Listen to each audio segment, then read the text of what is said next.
Esta tarde vamos a conversar con la artista mexicana Mayra Martel. Estamos aquí en la terraza de la Galería Metropolitana del Circuito UAM y vamos a conversar un poco, Mayra, sobre 2 o 3 temas que me parecen fundamentales en tu obra. ¿Sí? Quería comenzar un poco que me comentaras sobre el work in progress del ensayo de la identidad, de una obra que realizaste en el ambiente de la ciudad Juárez entre el 2005 y 2020. Un poco que me comentaras, o sea, cómo te nace empezar a trabajar esta obra y un poco del proceso, es decir, si ha tenido diferentes etapas. Sí, claro. Bueno, al principio fue como, nunca pensé que iba a ser un proyecto, ¿no? Sino que yo regresaba a Ciudad Juárez, había estudiado fuera, regresé a mi ciudad y empiezo a hacer fotografías del centro como una manera de reconocer, y en ese momento había como un programa de limpieza, por así decirlo, social por parte del gobierno, entonces estaban derrumbando las principales calles del centro. Y yo empecé a hacer fotografías de todos estos lugares como a manera de guardarlo, ¿no? Como esta cosa de la memoria. Y allí empecé a ver muchos recortes de niñas desaparecidas, la mayoría 13, 15, 17, 19 años. Y se me hizo una locura, ¿no? Porque, como saben, Ciudad Juárez es reconocido por coloquialmente las muertas de Juárez, y aunque se habían hecho muchos documentales y demás, yo pensaba en por qué había tantas chicas desaparecidas, ¿no? O sea, ¿qué sucedía con todas esas vidas? Y pues soy muy curiosa y muy obsesiva, mala combinación. Y muchos de los recortes tenían como el teléfono de las casas, porque también pasa esto, que las familias no confían en la policía, ¿no? Y llamé a uno de ellos y realmente no sabía ni qué decir bien, porque no era una concepción del proyecto, sino realmente nada más quería ver como los espacios de ellas y los lugares donde habían existido, ¿no? Y cómo, o sea, ¿por qué estaba desaparecida, no? Si no es una cosa, ¿no? Porque al final es como siempre como esto de cifras y los procesos de información siempre siento que lo que hacen es como desvincularnos de la parte humana, ¿no? Como para digerir toda esta información. Y yo quería lo contrario, quería realmente como desmenuzar esa información, quiénes eran. Entonces llamé, y una de las madres me dijo, doña Hortensia, me dijo, sí, claro, vente, Mayra. Yo dije, bueno, es que quiero hacer como algún reportaje sobre su hija. Y me dijo, no, vente para acá. Y siempre lo digo, ¿no? La formación social que tengo es gracias a ellas, porque realmente no sabía ni bien ni qué preguntar, pero me inundó como el corazón de tantas emociones, ¿no? Cuando entré a la casa, la habitación olía, tenía todavía el olor de Erika. Hay una foto muy icónica que es del primer caso, que son las metas de ella, ¿no? Entonces, tenía un problema, porque estamos hablando del 2005, no había tantos referentes para visuales sobre cómo documentar la ausencia, ¿no? Entonces, pues, 16 años antes no tenía que solucionarlo, y entonces encontré como solución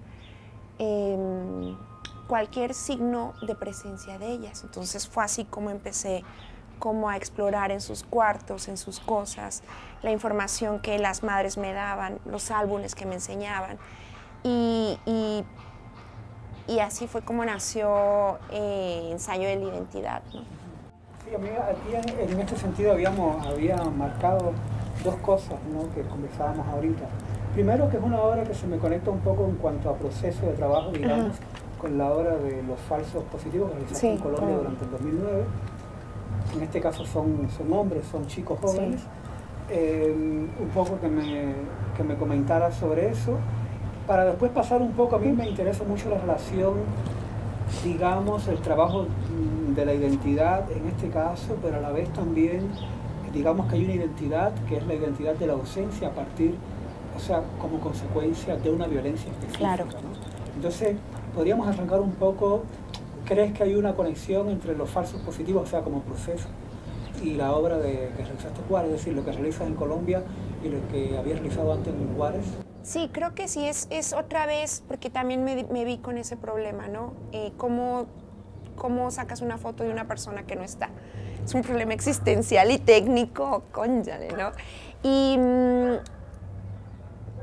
sin embargo, creo que, o sea, lo de Juárez lo empecé en el 2005, lo de Colombia fue en el 2008. Y en Colombia fue como tú lo dijiste, estos procesos derivados de una violencia, ¿no? Lo que me hizo entender y lo que me ha hecho entender en todos los proyectos en los que he estado trabajando es que la violencia no es lisa, no es plana, ¿no? O sea, la violencia tiene muchas capas. Hay una profundidad siempre en la violencia.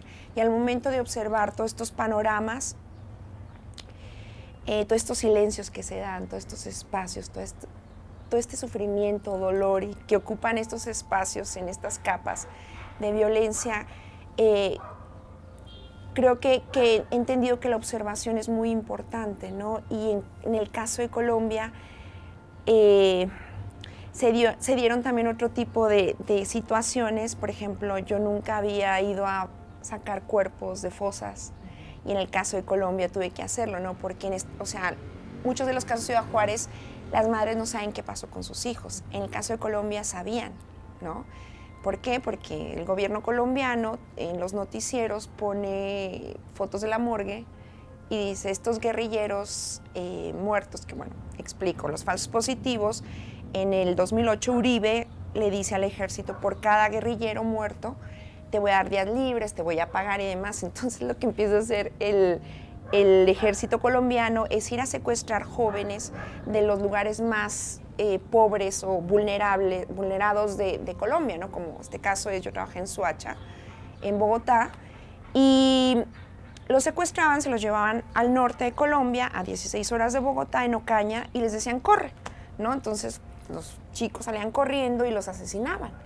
Entonces los hacían pasar por eso. Entonces esto se descubre porque uno de ellos tenía retraso mental y tenía como un comportamiento, una madurez mental como de 6 años y lo hacen pasar como jefe de un grupo guerrillero. Entonces dice la mamá, o sea, no podía ni siquiera ir aquí a la tienda a 2 calles, o sea, ¿qué me están diciendo, no? Y se hacen los juicios, asisto a los juicios en Colombia, pero también acompaño a las madres que con sus propios recursos iban desde Bogotá hasta el norte de Colombia y ellas mismas, porque la policía no tenía gente que trabajara para sacar los cuerpos, le decían, bueno, su hijo está en la NN 65, la señora iba y con palas empezaba a escarbar y lo sacaba un cuerpo, no, este no es, 2 cuerpos, o sea, para mí eso fue terrible, ¿no? Y lo reconocían por los tatuajes, pero imagínate un cuerpo, o sea, imagínate tu hijo enterrado ahí 5 o 6 meses, ¿no? Y entonces todo este terror que rodea la desaparición forzada, a los desplazamientos, o sea, todos estos síntomas de violencia en Latinoamérica son terribles, ¿no? Y van marcando una sociedad y van marcando generaciones y realmente creo que es como muy fuerte la resistencia que han tenido pues, en Colombia, en Cuba, en México, o sea, todos estos lugares, ¿no? Entonces creo que también eso es parte de la observación de la violencia, ¿no? ¿Qué pasa después del asesinato? ¿Qué pasa después de la guerra? ¿Qué pasa, no? Entonces se va degradando cada vez más. El documental de Juárez tiene como materiales de diferente naturaleza, ¿no? O sea, está lo que se construye a través del diálogo con los familiares, a través de la memoria, ¿no? El álbum y demás, pero también está cómo la prensa documenta esos casos, está también seguimiento de nota roja, que yo hice mucho, de que, bueno, la prensa presenta así el caso, pero ¿quién es esa persona, no? Entonces yo iba y hacía los casos. Están entrevistas con presuntos homicidas, ¿no? Que también es la memoria del presunto homicida, del asesino, de talos, que en muchos casos pues no son, en otros casos no lo saben, ¿no? Pero me ha tocado casos confirmados, donde ellos mismos me cuentan toda la historia, y es como muy fuerte. Entonces, ¿qué pasa? ¿Cómo hacemos para que convivan todos esos materiales en algo, ¿no? Entonces, son 16 años de trabajo, entonces la única solución que he encontrado es a manera editorial. Muchos diarios, y de ahí yo me organizo y raramente, o sea, los proyectos de exhibición que vienen están basados en los proyectos editoriales.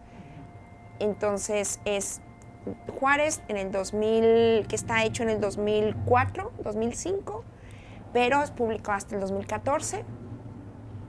Y de ahí el acto de extrañar, que es como un derivado de ensayo, es lo mismo, ensayo de la identidad y el acto de extrañar es lo mismo, nada más que cambia el nombre, porque creo que abarcaba mejor esta cosa como extrañar como una cosa de acción, ¿no? Como, y lo digo en mi texto, ¿no? Que extrañar es mucho más eterno que morir, ¿no? Entonces todo lo que se da en el extrañamiento, por así decirlo, tiene que ver con la memoria, tiene que ver con la representación, tiene que ver con la identidad, tiene que ver con muchas cosas y más que nada tiene que ver con el amor, ¿no? Que es como lo más fuerte.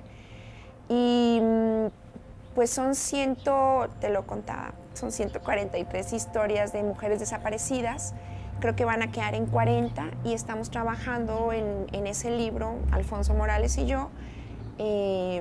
Son todas las historias de ella, es como leer una novela, pero de repente puedes ver las fotos, es como a mí energéticamente, emocionalmente me causa, o sea, me tiene siempre así, ¿no? Y pues en eso estoy trabajando. Hola, mi nombre es Mayra Martel y estoy súper contenta de estar con ustedes. Les mando un besote.